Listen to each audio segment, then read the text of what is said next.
नबी की सुन्नत को कोई नहीं कह रहा कि निकाह है भाई निकाह में निकाह में इजाजत है ना शिरकत करने की। निकाह में बैठ सकते हैं, चाहे 10 आदमी ज्यादा हो जाए, उसकी इजाजत है। लेकिन बारात हराम। क्या है बारात? मैं नहीं कह रहा था, लोगों से फतवा मंगा लो।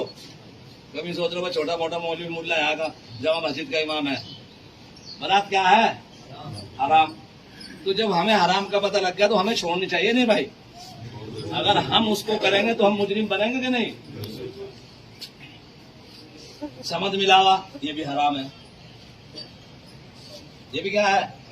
हराम। तो हराम को छोड़ेंगे भाई, इरादा है का? इस नेट से बैठो कि इंशाअल्लाह हम जो हराम है उसको छोड़ेंगे, चाहे कोई बिरादरी खुश हो नाराज हो।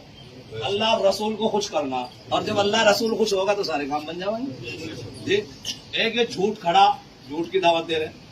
अरे हदीस में तो ये आता है कि मोमिन झूठा नहीं हो सकता, और सारी कमी हो सकती है लेकिन झूठा नहीं हो सकता, और हम झूठ की दावत दे रहे। झूठ में चलो भाई दे रहे कि नहीं भाई? लफ्ज़ झूठी अपने पास से बना लिया। हराम है हराम। एक और है गोद भराई, वो भी क्या है? हराम।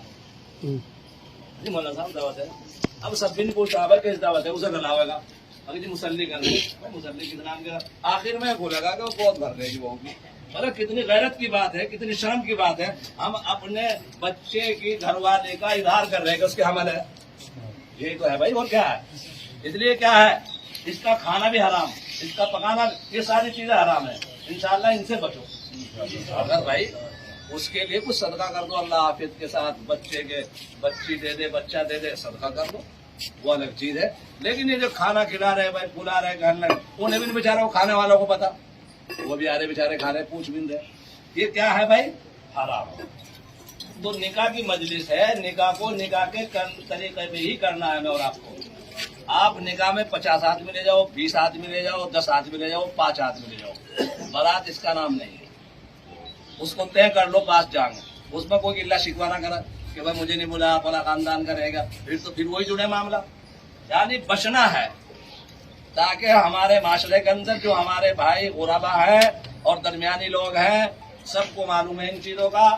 बड़ा तो गुंजाइशदार कर भागा है बेचारा गरीब, ये कल को कयामत में पकड़ेगा तुम्हें।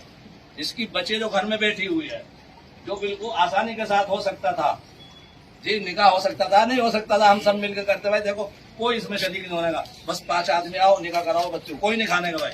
अब हम इंतजार कर रहे हैं कि भाई हमारी दावत की नहीं हुई। इन सारी चीजों को हमें और आपको इंशाअल्लाह खत्म करना है। देखो बात सुनो, कुरैश मक्का जिसके ऊपर सारा मामला है, यहाँ जाओ। जब अल्लाह के नबी सल्लल्लाहु अलैहि वसल्लम ने अबू तालिब को दावत दी कि आप ईमान ले आओ, इस्लाम ले आओ, कलमा पढ़ लो, मैं इसकी शहादत दूंगा, लेकिन उन्होंने क्या कहा था अल्लाह के नबी को? ये सारी बिरादरी घटी, कौम सरदार खड़े, ये क्या कहेंगे, अपने भतीजे का दीन कबूल कर लिया। अब हम उसी हाल पर आ जाओ कि पता हमें सब कुछ है, लेकिन बिरादरी क्या कहेगी, दूसरे लोग क्या कहेंगे, इस पर आकर क्या हो जा, बढ़ जा, मैदान छोड़ जा।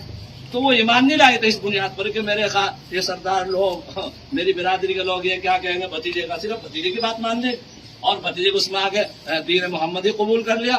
देखो ईमान से महरूम देखिए। लेकिन वो गुर्बत और अल्लाह के नबी की मोहब्बत ने फिर भी कुछ ना कुछ उसको सहारा बन गए कि अजाब तो होगा, क्योंकि काफिर के लिए अजाब है, लेकिन सबसे कम होगा। और जो हम अल्लाह के नबी की सारी चीज को पकड़ेंगे, फिर अल्लाह के नबी सल्लल्लाहु अलैहि वसल्लम के उस क़यादत में और आप सल्लल्लाहु अलैहि वसल्लम के साथ हम जन्नत में पहुंचेंगे, नहीं पहुंचेगा भाई? जब एक काफिर को जिसने ईमान भी कबूल नहीं किया और अल्लाह के नबी सल्लल्लाहु अलैहि वसल्लम से मोहब्बत रखता था, कुरैश की मजाल नहीं थी किसी की अल्लाह के नबी सल्लल्लाहु अलैहि वसल्लम को कुछ कह दे। अबू तालिब इस तरीके से मुसल्लत थे, किसी